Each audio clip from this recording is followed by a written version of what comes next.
ಈ ವಿಡಿಯೋ ನೋಡ್ತಾ ಇರೋದು ಒಂದು ಹುಡುಗಿ ಆಗಿದ್ರೆ ಇದು ಲಾಸ್ಟ್ ವಾರ್ನಿಂಗ್, ದೇಶ ಬಿಟ್ಟು ಹೋಗ್ಬಿಡಿ. ಹೈಕೋರ್ಟ್ ಸ್ವಲ್ಪ ದಿನದ ಹಿಂದೆ ಒಬ್ಬ ರೇಪಿಸ್ಟ್ಗೆ ಬೇಲ್ ಗ್ರಾಂಟ್ ಮಾಡ್ತು. ಯಾಕೆ? ವಿಕ್ಟಿಮ್ಗೆ ರೇಪಿಸ್ಟ್ ಇಂದ ಯಾವುದೇ ರೀತಿ ಸಮಸ್ಯೆ ಆಗಲ್ಲ, ಯಾಕಂದ್ರೆ ಪೊಲೀಸ್ ಪ್ರೊಟೆಕ್ಟ್ ಮಾಡುತ್ತಲ್ಲ. ಸೊ ಇವಾಗ ನೋಡೋಣ ಪೊಲೀಸ್ ಯಾವ ತರ ಪ್ರೊಟೆಕ್ಷನ್ ಮಾಡುತ್ತೆ ಅಂತ. 2017ರಲ್ಲಿ 17 ವರ್ಷದ ಹುಡುಗಿ ಮೇಲೆ ಒಂದು ರೇಪ್ ಆಗುತ್ತೆ. ಆ ರೇಪ್ ಮಾಡಿದವರು ಬಿಜೆಪಿ MLA ಕುಲ್ದೀಪ್ ಸಿಂಗ್ ಸೆಂಗರ್ ಅಂತ. ಈ ಹುಡುಗಿನ ಕಿಡ್ನಾಪ್ ಮಾಡ್ಬಿಟ್ಟು ಗ್ಯಾಂಗ್ ರೇಪ್ ಮಾಡ್ತಾರೆ. 9 ತಿಂಗಳಿಂದ ಆ ವ್ಯಕ್ತಿ ಮೇಲೆ FIR ಮಾಡೋದಕ್ಕೋಸ್ಕರ ಅವರ ಫ್ಯಾಮಿಲಿ ಓಡಾಡ್ತಾನೆ ಇರ್ತಾರೆ. ಆದ್ರೆ ಪೊಲೀಸ್ ಯಾವುದೇ ರೀತಿ ಆಕ್ಷನ್ ತಗೊಳ್ಳಲ್ಲ. ಯಾಕಂದ್ರೆ ಒಬ್ಬ MLA ಮೇಲೆ FIR ಮಾಡೋದಕ್ಕೆ ಹೇಗೆ ಸಾಧ್ಯ? ನೀವೇ ಹೇಳಿ.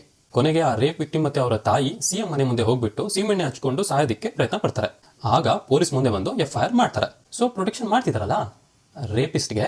ಈ ಮಾತನ್ನ ಕೇಳಿ ಅರೆಸ್ಟ್ ಆಗಿ ನೆಕ್ಸ್ಟ್ ದಿನನೇ ಪೊಲೀಸರು ವಿಕ್ಟಿಮ್ ತಂದೆನ ಸುಳ್ಳು ಆರೋಪದಲ್ಲಿ ಅರೆಸ್ಟ್ ಮಾಡಿ ಜೈಲಲ್ಲಿ ಟಾರ್ಚರ್ ಮಾಡಿಬಿಟ್ಟು ಲಾಕಪ್ ಡೆತ್ ಮಾಡ್ತಾರೆ. ಸಾರಿ, ಮರ್ಡರ್ ಮಾಡ್ತಾರೆ. ಸೊ ಇಲ್ಲಿ ಅವ್ರ ತಂದೆ ಏನ್ ತಪ್ಪು ಹೇಳಿ?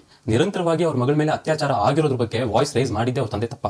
ಅದಾದ್ಮೇಲೆ ಆ MLA ಪವರ್ ನೋಡಿ ಅವರ ಚಿಕ್ಕಪ್ಪ ಏನ್ ವಿಕ್ಟಿಮ್ಗೋಸ್ಕರ ಸಪೋರ್ಟ್ ಅಲ್ಲಿ ನಿಂತಿದ್ರು ಅವ್ರ ಮೇಲೆ 20 ವರ್ಷದ ಯಾವುದೋ ಹಳೆಯ ಕೇಸ್ನ ಫಿಟ್ ಮಾಡಿ ಜೈಲಿಗೆ ಹಾಕ್ತಾರೆ. ಇದು ಕೂಡ BJP MLA Kuldeep Singh Sengar register ಮಾಡಿರುವಂತಹ ಕೇಸ್, ಹೌದಲ್ವಾ?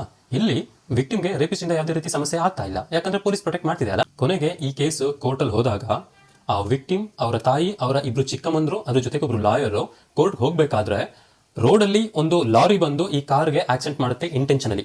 ಸ್ಪಾಟ್ ಅಲ್ಲೇ ಅವರಿಬ್ರು ಚಿಕ್ಕಮ್ಮಂದ್ರು ಸ್ಪಾಟ್ ಡೆತ್ ಆಗ್ತಾರೆ. ಅದ್ರ ಜೊತೆಗೆ ಅವ್ರ ಅಮ್ಮ ಮತ್ತೆ ಲಾಯರ್ ಮತ್ತೆ ಈ ವಿಕ್ಟಿಮ್ ಕ್ರಿಟಿಕಲಿ ಇಂಜೂರ್ಡ್ ಆಗ್ತಾರೆ. ಆದ್ರೆ 2019ರಲ್ಲಿ ಅನಿಸುತ್ತೆ ನ್ಯಾಯ ಸಿಕ್ತು ಅಂತ. ಯಾಕಂದ್ರೆ 2019ರಲ್ಲಿ ಕುಲ್ದೀಪ್ ಸಿಂಗ್ ತಪ್ಪಿತಸ್ಥ ಅಂತ ಕೂಡ ಆಗುತ್ತೆ, ಜೀವಾವಧಿ ಶಿಕ್ಷೆ ಕೂಡ ಆಗುತ್ತೆ.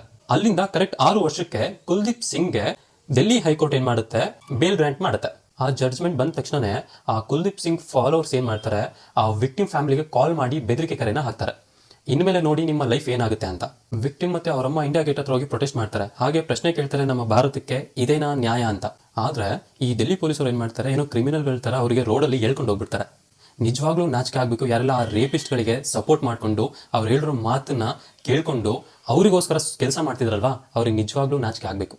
ಇವತ್ತು ಬೇಕಿದ್ರೆ ಜಸ್ಟ್ 3 ವರ್ಷದ ಹುಡುಗಿ ಕೂಡ ಹೇಳ್ತಾಳೆ ಆ ರೇಪ್ ವಿಕ್ಟಿಮ್ಗೆ ರೇಪಿಸ್ಟ್ ಇಂದ ತೊಂದರೆ ಇದೆ ಅಂತ. ಹಾಗೆ ನಮ್ಮ ಪೊಲೀಸ್ ಪ್ರೊಟೆಕ್ಟ್ ಮಾಡಲ್ಲ ಅಂತ ಕೂಡ.